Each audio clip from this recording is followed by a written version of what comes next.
Our next speaker is Emily Miller, and her talk is Emily Gets Her Gun, but Obama Wants to Take Yours.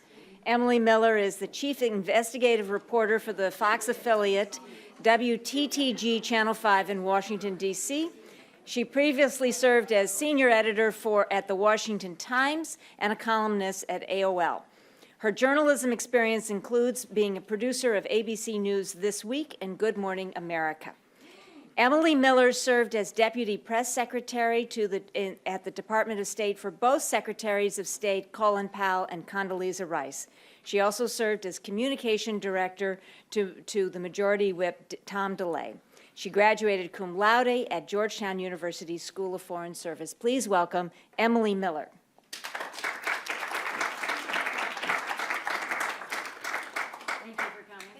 Always hard to follow a big act, but I know you can do it. I think I can do it. I'm talking about guns, that always brings out the interest.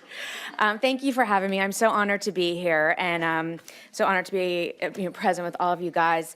And I wish Mrs. Schlafly was here, but she's here in spirit and has set such an example for conservative women that those of us who are still out there are fighting for. So here, as I said, I'm talking about guns, and you can see the cover of my book, I've got myself holding a gun, which is my own gun. But 3 years ago, this month, 3 years ago, I had never shot a gun in my life. I had never even thought about shooting a gun. Definitely hadn't thought about owning a gun. But what changed me and what changed my perspective on this issue, which has become such a big issue in our nation's politics these days, is personal. I was the victim of a crime. I was dog sitting for friends in Washington, and those of you, I don't know if you're visiting or you're staying here for internships this summer, you've probably seen we have a lot of crime here in D.C., and I was dog sitting, and I walked out of the house where I was taking the dog, and I closed the front door, but I didn't lock it. And when I came back, it was just a few minutes, but I walked back inside, and there was a man in there robbing the house. And the police later said he's clearly a drug addict, and I confronted him.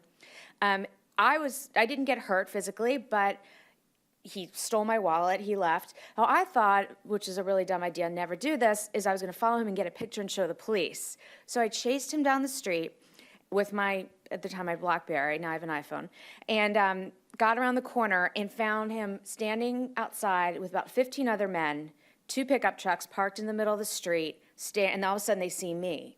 And one of them started running at me. And I turned and quickly ran back behind as fast as I could back in the house, terrified, and called the police.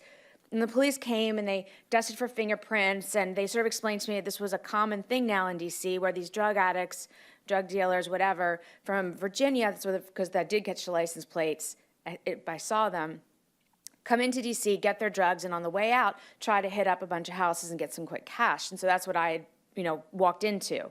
And by the grace of God, I wasn't hurt. They didn't do anything to me, and thank God.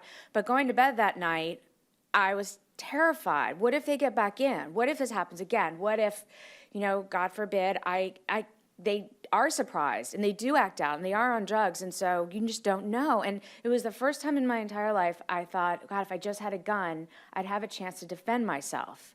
And but I was just lying there. Instead, since I didn't have a gun, I took my friend's dresser and pushed it in front of the bedroom door to try to barricade myself in there for the night so I could sleep.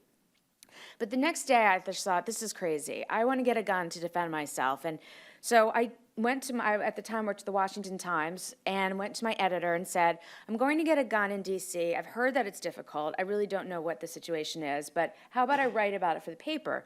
And he said, that's fine. I said, I think it'll take a couple weeks.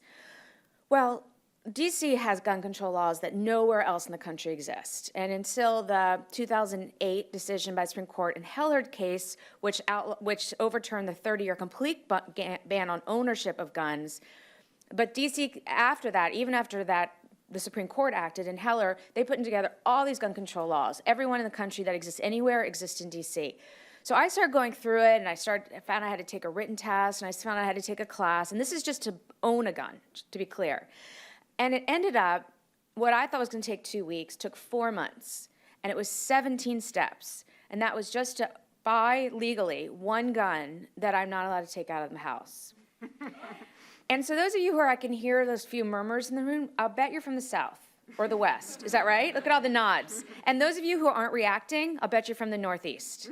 Because when you're from a blue state in the Northeast, and I say it took 17 steps in 4 months to get one gun that I can only keep at home, people are like, I don't get it. Because that's normal in a lot of these blue states. It's so hard to exercise your Second Amendment right to keep and bear arms. Whereas in America, who recognizes that part of the Constitution, you go, that's shocking, because if you just go across the bridge right here to Virginia, which is, what, a mile away, you walk into a gun store, you are not a felon, you're not mentally ill, you're not a drug addict, all those things, you pass a federal background check, you may pass a state background check, instantaneous, all this information is in the system, except for mental health records, which is a major problem.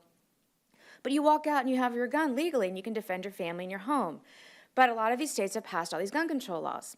Well, so that's sort of what I decided to write this book, Emily Gets Her Gun, is because soon after as I said, 3 years ago, had never shot a gun, never owned a gun. I went through all of this and saw what gun control laws do. Very soon after that, we had two factors that came to bear. One is President Obama was reelected, and he had always been strongly anti-gun and strongly pro-gun control, openly so before his Senate career, in his State House career. And so he was reelected. He's now a lame duck. And then the second horrific thing that happened was the terrible Newtown tragedy, in which 20 children and 8 teachers were shot and killed by a homicidal maniac. Now, I think all of us after Newtown, every human being, I wouldn't even say American, was just distraught over this. I mean, the idea of these children killed, these innocent children and these teachers. But what President Obama did, and what is different now in any gun control effort you've seen in the last 20 or 30 years, is he has Mike Bloomberg's money behind him. Mike Bloomberg, who's the billionaire former mayor of New York, is spending tens and tens and tens of millions of dollars, will spend all this money, and he's supporting Obama to push for gun control laws and using Newtown as their political reason, exploiting it, in my opinion, disgustingly so, exploiting Newtown to push for gun control laws. And you saw this drastic media coverage of this push for gun control law that started right after the Newtown tragedy. And I saw a lot of the media, which I'm part of, using emotion as opposed to fact in their coverage. You saw wall-to-wall coverage of gun control last year especially, all these issues coming up. But you don't hear facts. And so I just want to read to you a little bit of my book, and this is the chapter on media distortion. So this is the media is largely to blame for misconceptions about gun control. And there are two main reasons for the media distortion of the facts. If it bleeds, it leads is a saying that originally described local TV stations that started their news broadcasts about stories about violent crime victims, but it also applies equally now to the national media after a mass shooting. The Sandy Hook massacre was particularly horrific, as I said already, because the victims were innocent school children. But it was a rare event, not an increase in mass shootings. Nevertheless, the media went wall to wall with coverage from Connecticut for weeks. Then Obama, funded by Bloomberg, used this terrible crime to launch their plans to bring back the so-called assault weapons ban. But the media distortion goes beyond the fact that shootings and grisly deaths interest viewers and boost ratings. Anti-gun bias also plays a role. Mainstream media outlets are based in New York, Washington, D.C., Los Angeles. Few reporters are gun owners or have any familiarity with firearms. As a result, they are constantly making mistakes about simple gun terminology and functionality. Their ignorance of basic facts of firearms was widely exposed after the White House released a photo of President Obama's skeet shooting. Major print media outlets, including the New York Times, incorrectly labeled the gun a rifle instead of a shotgun. For those of you who don't know this, to be clear, a rifle shoots a single bullet straight, while a shotgun fires a shell that usually has many pellets that scatter in a wide area. Skeet shooting, which Obama claims to do all the time, we have not seen it since, but is done with a shotgun in order to have a chance at hitting the small, fast-moving clays. I've done it. It's very difficult to do. It would be impossible with a rifle. Rifles are what politically they're going after this assault weapons ban, not shotguns.